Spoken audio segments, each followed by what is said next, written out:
Hello everyone. Today we are going to be solving this train puzzle cube. As you can see, it's a lot more easier than our standard Rubik's cube. So let's try doing it.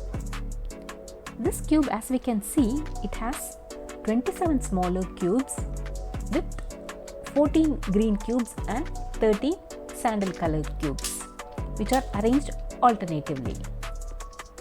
Alright, so first things first, let's get these small cubes lined up in such a way that it is easier for us to rotate and flip.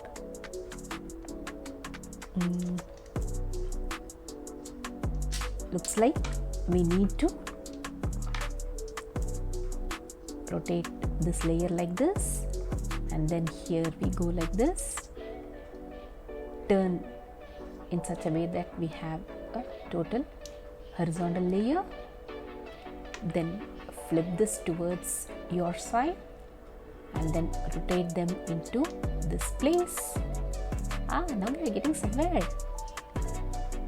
Let's see if it matches here. Yes, that's wonderful. Just rotate this again, and then look at it, we are almost there. So just rotate this again. Yeah, we did it. It's so easy. A bit of brain work too. Hope you enjoyed this. Thanks for watching, everyone.